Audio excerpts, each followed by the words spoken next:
Bonjour à tous et bienvenue dans notre compte-rendu matinal. Alors nous allons voir que les marchés s'emballent un peu et chose très curieuse, notre CAC 40, eh bien il a gagné, on va le voir, 0,92% et pourtant il y avait quand même de quoi s'inquiéter avec une baisse de la notation de la France.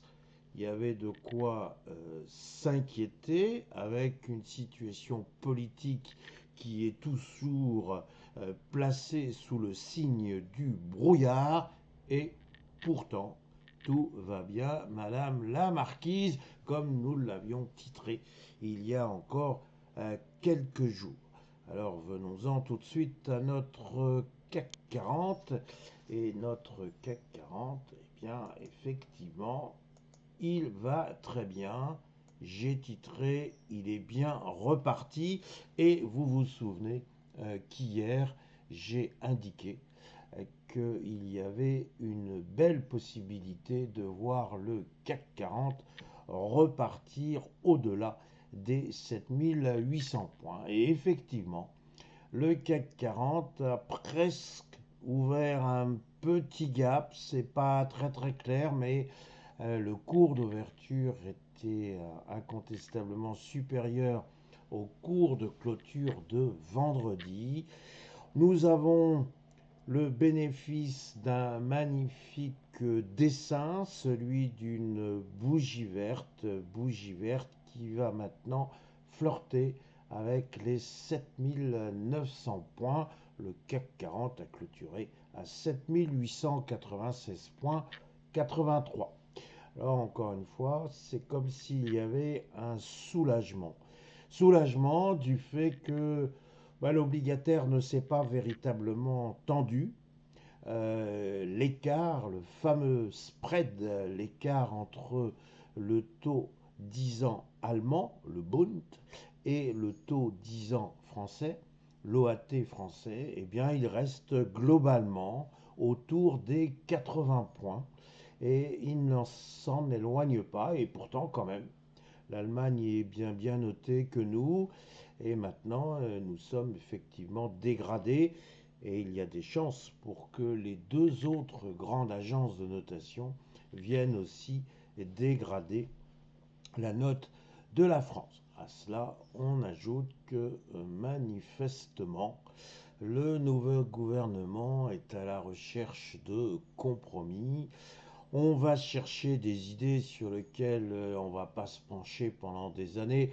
Bon, enfin bon, la recette est classique. Si l'on se tourne à gauche, on vous explique qu'il faut plus d'impôts. Si l'on se tourne vers la droite, on dit ça commence à suffire. Et voilà, oui, mais le gouvernement aimerait bien prendre un petit peu des idées de droite, un petit peu des idées de gauche. Et si on pouvait faire du bricolage, on aurait peut-être un budget qui pourrait satisfaire tout le monde. Il est vrai que les compromis sont par définition des situations où personne n'est content. Oui, enfin tout ça n'est pas satisfaisant du tout, mais pour l'instant, ce n'est plus le problème des investisseurs. Donc quelque part, j'ai envie de dire, eh ben, ce n'est plus notre problème à nous non plus.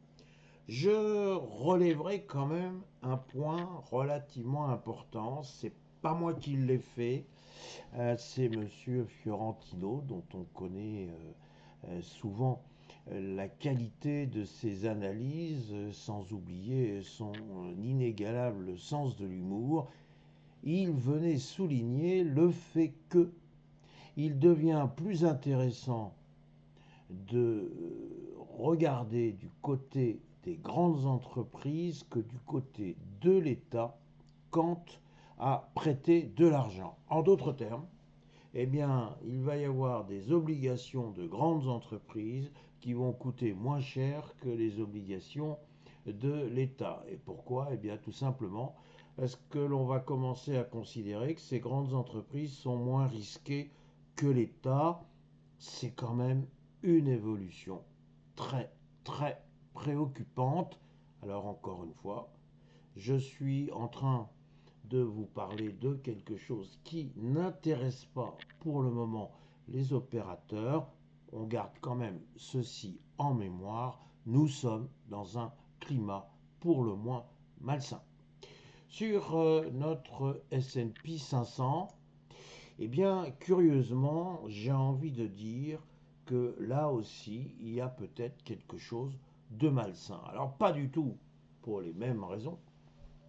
Encore une fois, la situation de l'économie américaine n'a rien à voir avec la situation de l'économie française, mais est-ce qu'il n'est pas maintenant malsain de voir une machine haussière s'emballer à ce point?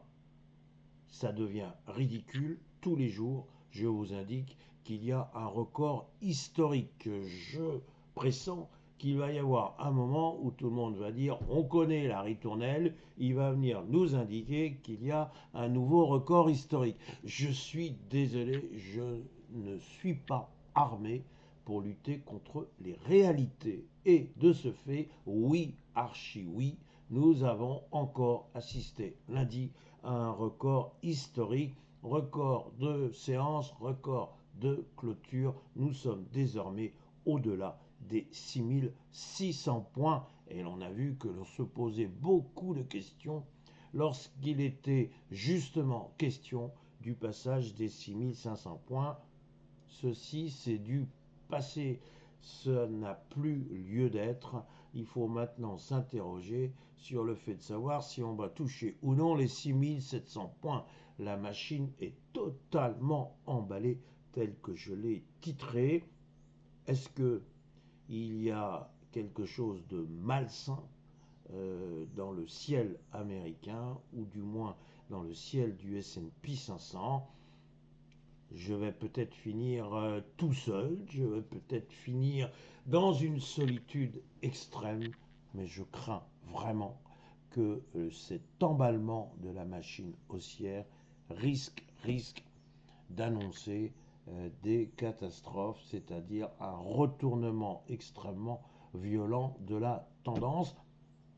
Cassandre avait raison, mais Cassandre n'était pas écouté, et peut-être vous direz-vous que à endosser les habits de Cassandre, j'ai l'air un peu ridicule, et peut-être avez-vous raison, mais moi je répète que à ce niveau de, euh, de, du stade où se retrouve le S&P 500, je n'ai franchement pas envie d'aller acquérir des positions. J'ai la trouille. Voilà ce que je voulais vous dire. Et j'émets une hypothèse, celle que juste après la réunion de la Fed, eh bien, lorsque la Fed aura annoncé qu'elle a baissé ses taux, que peut-être elle envisagerait de baisser de nouveau ses taux si l'inflation reste aussi sage, si la situation de l'emploi ne veut pas repartir de l'avant et que donc la Fed estimera qu'il faut changer sa politique, eh bien, à partir de ce moment-là, peut-être que le marché vendrait cette bonne nouvelle. C'est une hypothèse que je garde pour ma part bien au chaud. Écoutez, voilà mes réflexions du jour. Elles ont pour but et uniquement pour but de favoriser la vôtre et ainsi je vous laisse le soin éventuellement de faire des commentaires car vous savez le plaisir que j'aurai non seulement à vous lire mais en plus à vous répondre. Voilà, il me reste à vous souhaiter une excellente séance. Merci.